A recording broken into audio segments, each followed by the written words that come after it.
Okay, hello friends. Some people may not know much about the Insta360 camera. I've got one of the original ones, or the second one I think. It's the Insta360 1X2, and there is a new version, of course, out, but this one does well. And so what I'm going to do, in this particular clip, what I'm showing you right here is there are 3 files that actually comes with each time you film something. And in this case, you get a panoramic view of both images stitched together. And then you get camera 1, and then you get camera 2, the front side and the back side. So they're spherical videos. And what I'm going to do is I'm going to just drag them into the timeline here. And it works with the actual 3 files that assembles them together and allows you this image. A lot of parameters in here. I'm just going to cover the auto tracking right now. Now,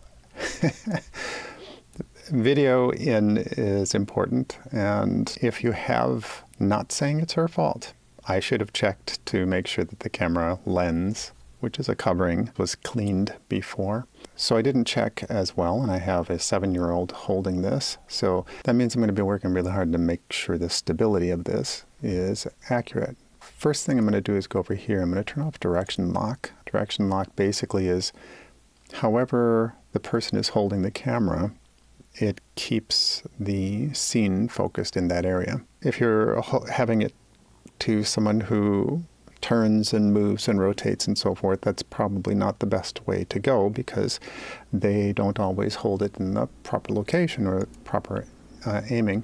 Over here, the sticky lens guards is what I have on, so I put that on to make sure that that stitching is properly. If I don't have it on, you'll see there's a slight adjustment that occurs to the actual scene. There's premium lens guards and so forth, but the sticky lens guards works fine. They're cheap. They do scuff pretty easily, as you can see here in the image. This image is not typical of the quality that you get. That's because I have a scratched, scuffed lens on it, and I didn't check for sure to make sure fingerprints weren't all over the place.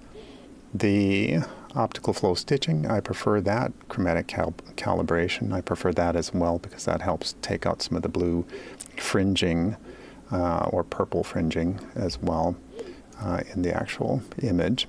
And so what I'm going to do here now is you have the ability to move this all around. You can zoom in with your mouse and so forth and zoom back out, and you can make some very interesting patterns and designs by doing that.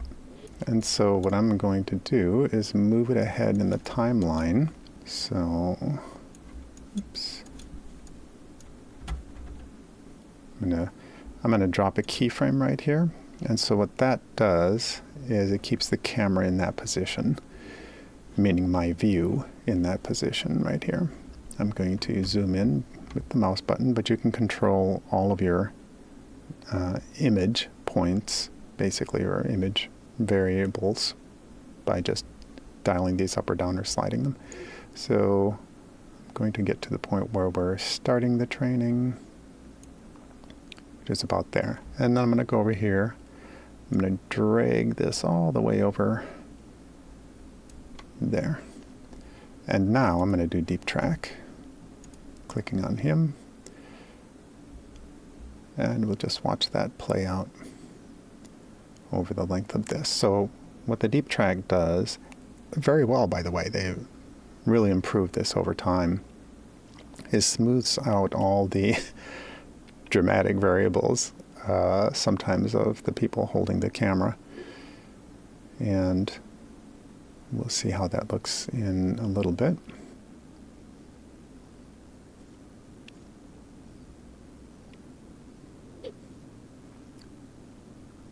I tend to want to engage younger people as far as getting into technology and handling equipment early and being responsible for it. So that's why I hand the cameras over.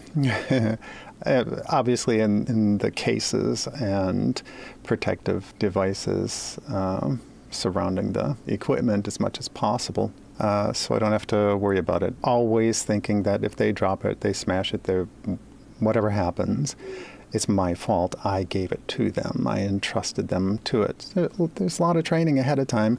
Don't do this. Let's make sure that we work them out. Maybe I'll show a video on that at some point so people can see that. It's good to engage people in general to make sure that they can all handle the equipment properly. So you can see here, if I just let it go, it's doing a really good job. Again, don't worry about the scuff marks and so forth. I need to change my protective covers. The movement that she had on the camera as she's filming this is, how do I say, variable at best. So that means moving to and fro, side to side, and so forth. So the tracking here does a very good job, as you can see.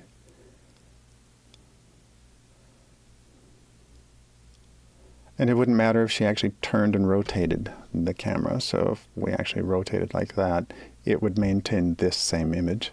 And that's a cool thing about the spherical videos. There. Okay, so that wasn't bad.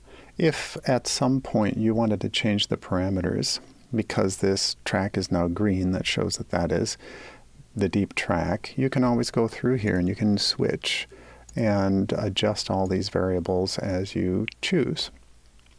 So make it a little world video.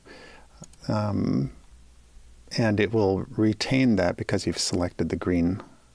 So whatever you choose to want to change here, obviously except for rotating and moving the lens, because it doesn't allow me to do that because I put it on a deep track.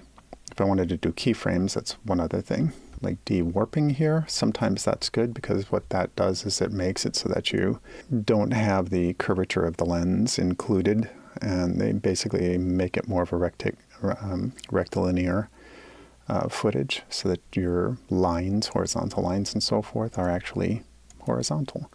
And people aren't distorted as much. So like there, because I've changed it to the de-warp, as we go through here, it changed the field of view. So what I'm going to do is I'm going to zoom in. There we go. And now that zooming in is retained.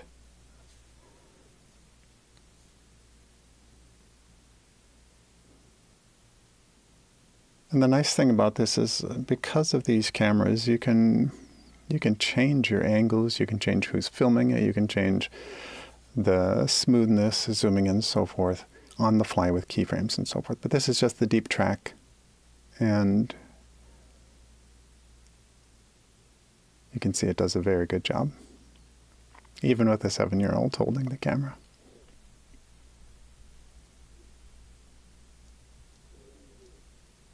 So I hope that helps. If you have any other questions about that, I can certainly do a lot more footage on the 360 because we use this in our training and in our nature walks. Hope you have a good day.